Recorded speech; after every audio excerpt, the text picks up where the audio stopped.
ఆయన పెట్టిన పథకాల్లో రైతు భరోసా, అమ్మ ఒడి, ఆరోగ్యశ్రీ కింద 5 లక్షల లబ్ధి పొందిన, చేయూత, ఆసరా,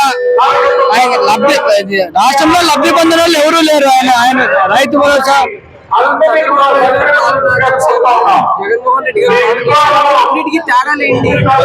నక్కకి నాగలోకానికి ఉన్నంత తేడా ఉంది.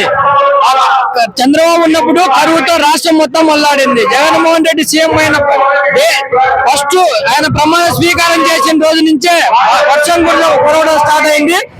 అందువల్ల రాష్ట్రం మొత్తం సస్యశ్యామలంగా ఉంది.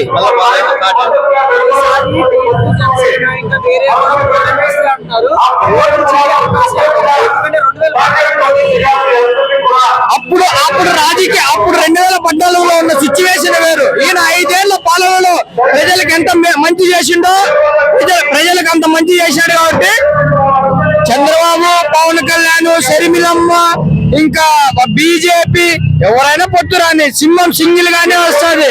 151కి ఒక్క సీటు కూడా తగ్గదు బ్రో. 151కి ఒక్కటి తగ్గినా ఒక్కటి కూడా తగ్గదు. అంతమంది వాళ్ళు మేము గెలిచలేమంటున్నారు కదా, వాళ్ళు గెలిచేవాళ్ళంటే అంతమంది ఎందుకు గెలుస్తారు?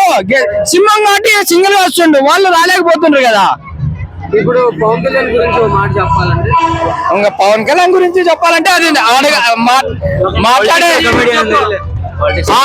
ఆటలో అట్టిపండు, వాడు ఆటలో అట్టిపండు. పవన్ కళ్యాణ్ గారు వాడే ప్యాకేజీ కోసం వచ్చిన ఒక 3 నెలలకో 6 నెలలకో అదే క్వార్టర్లీ ఆఫర్లీ అట్లా వచ్చే వీకెండ్ స్టార్ అలా వచ్చిపోయేవాడే తప్పితే అసలు పాలన అంటే పంచాయతీ ప్రెసిడెంట్ కి ఉండే పంచాయతీ ప్రెసిడెంట్ కి ఏమేమి అథారిటీస్ ఉన్నాయనేది కూడా మనకి తెలియదు. వాడు ఏం మాట్లాడతారు వాని గురించి చెప్పాల్సిన మాకు అసహ్యంగా ఉంది.